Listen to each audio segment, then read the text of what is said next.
As the sun warms the savanna, it illuminates a living library, the ancient interwoven narrative of African life. This is where immense power meets delicate grace, where the rhythm of existence is a song of survival. In the cooling mud of the river's shallows, the hippos wait, their bulk a silent promise of territorial might. Nearby, the crocodile, ancient and unmoving, is a sculpture of patience, an ambush waiting for an opportunity. But the land is also held in a fragile peace. The great gray towers of the elephant family move with gentle authority, their slow, deliberate path carving respect into the dense bush. We see the agile kudu and the wary impala begin their morning graze, their heads lifting in an endless cycle of feeding and scanning. Every dewdrop reflects the sheer variety and vitality of this tenacious ecosystem. The wide plains offer bounty, and the air is filled with the soft sound of tearing grass. Life here is powered by the sun and the earth. The magnificent rhinos, armored and formidable, are a symbol of endurance, their existence a testament to unwavering strength.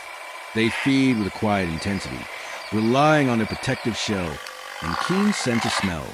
The lighter, faster grazers, the leaping springbok, the impala, the kudu, move in fluid, nervous herds. They understand that safety lies in numbers and alertness. They are creatures of sudden, explosive speed, but for this moment, they stand in the sun, finding sustenance. Every creature plays its part. Up in the canopy, the clever monkeys chatter, their movements a living alarm system, observing the world with mischievous curiosity. This balance of feeding and constant vigilance is the quiet heart of the savanna. Yet, the delicate peace is always conditional. The wild is a place where every meal is earned through cunning or power. Deep in the shadows, the lion wakes. He is the ultimate ruler of the day's drama, his presence a heavy weight on the atmosphere. His roar is the sound of absolute authority, a message that echoes through the territories. By the river's edge, the crocodile slips beneath the surface, transforming from sun-basking log to a silent hydraulic missile. And in the dense undergrowth, the snake moves with a beautiful, lethal efficiency, its path dictated by the faintest heat signature. These magnificent predators are the essential instruments of natural selection. Their existence enforces speed in the herds and strength in the young. The tension builds with every breath, a slow, tightening coil before the inevitable, crucial moment of truth. The stillness shatters. Inevitably, the claims of territory and the drive to survive in battle. These are not moments of hatred. They are vital consequences. Whether it is two mighty rhinos locking horns in a display of dominance or frantic, desperate struggle to prey, the outcome dictates itself. We witness the furious defense of water source more powerful hippos, with a lightning fast, coordinated charge of the impala herd against the threat. Every clash is a fierce negotiation of boundaries, a primal argument played out in muscle and dust. These battles are the loud moments that define the quiet days. They are harsh, they are quick, and they prove that survival demands an absolute commitment to fight for the life that has been given. As the intensity fades and the shadows lengthen, the wild returns to its equilibrium. The energy spent in battle and chase is recovered under the deepening hue of evening. The monkeys settle into their roosts, and the great lion rests, his hunger satisfied, his reign unchallenged until the next sunrise. The grazers, the kudu, the springbok, return to their patient feeding, understanding that the greatest act of survival is simply to persist. This is the great tapestry, a world woven from battle and from peace, from relentless struggle and profound beauty. It is a continuous, undeniable stream of life. The elephants trumpet one final call into the night, a sound of enduring family and ancient memory. We leave them now, these magnificent creatures, the hunter, the hunted, the resilient family. They are the definition of wild, and their story is eternal. Here, time moves not in seconds, but in sunrises. The air, cool and heavy with the scent of damp earth and coming heat, yields to the dawn. We stand at the threshold of a living narrative, a primeval saga written across the sprawling savanna. The river, the lifeblood of this region, is where the drama begins. Here, the immense, gray mass of the elephant herd arrives, their powerful, rhythmic stride an echo of their ancestral journeys. They are the benevolent custodians of the water, their presence shaping the very trees they pass. Their actions speak of memory and kinship. They teach us that true strength is often quiet and communal. In the shallow, murky pools, the hippos remain, submerged and still, their exposed backs like moss-covered stones. They are the anchors of the river, symbols of massive, entrenched territory. Their calm is a deception, their vigilance, absolute. Even in their repose, they command respect.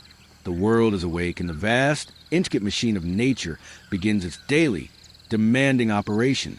Every movement is a calculated step in the grand, continuous dance of existence. As the light intensifies, the open plains become home to the elegant consumers of the sun's energy. Watch the mesmerizing flow of the impala, a thousand eyes, a unified nervous system.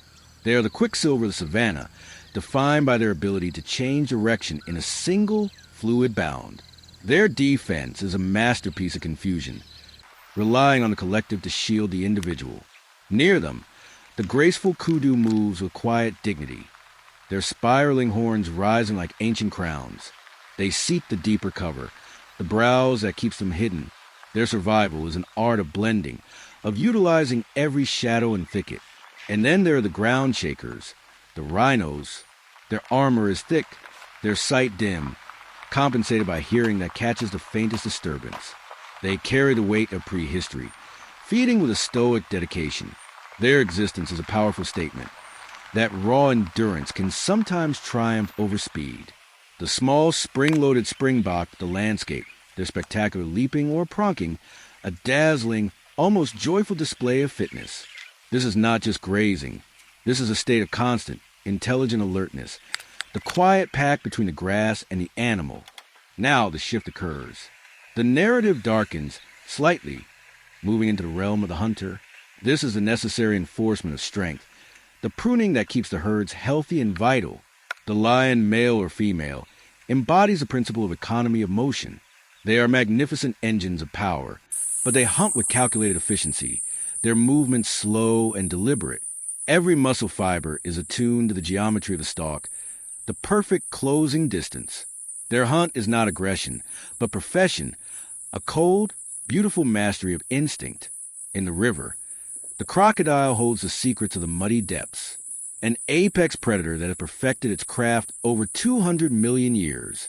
Time is meaningless to the crocodile. It waits, an ancient, silent trap, until the moment of ultimate exposure. And beneath the sun-baked stones, the snake moves, a creature of pure, undiluted focus. It navigates by heat and vibration, sensing the life that its quarry emits. The strike is faster than thought, a vivid reminder that danger often comes in the most beautiful, silent forms. The wild must feed itself, and these are the demanding, essential providers. The tension that simmers beneath the surface inevitably boils over. These are the moments of truth, the physical debates that establish order and define dominance. The earth itself seems to recoil as the great rhinos meet. Their charge is a shocking collision of 2 tons of muscle and bone. This is a battle for lineage, a declaration of fitness to pass on their powerful genes. By the precious water, the territorial lines of the hippos are fiercely drawn. A challenge here can erupt in a massive, churning confrontation. The sheer size and speed of their jaws a terrifying spectacle. They defend not just themselves, but their essential aquatic domain. Even the playful monkeys have their battles, squabbles over fruit or position in the canopy. Their struggles are social, quick, and noisy, reflecting the complex hierarchies that must be maintained for the group to function. Every creature, large or small, must continually prove its place. These conflicts, though brutal, are the raw engine of life's renewal. They select for the strong, the quick, and the resilient. As the day's ledger is closed, the atmosphere shifts again, infused with a deep sense of weary calm. The battles are finished, the immediate hunger quieted. The vast, surviving herds, the kudu, the impala, the springbok, gather into protective clusters, their breathing slow and steady. The lion and the crocodile retreat into the cooling shade, their energy replenished by the necessities of the hunt. We have witnessed a tenacious tapestry, a system where peace and violence are not opposites, but 2 sides of the same sustaining force. The elephant stands watch over the young, The rhinoceros settles into the bush, and the snake finds a warm rock. This is life in its purest form, unedited, uncompromising, and spectacularly beautiful. It is a promise, etched into every footprint and every leaf, that the story will continue. They sleep now, in the heart of the wild, waiting for the inevitable call of the rising sun to begin their majestic cycle anew.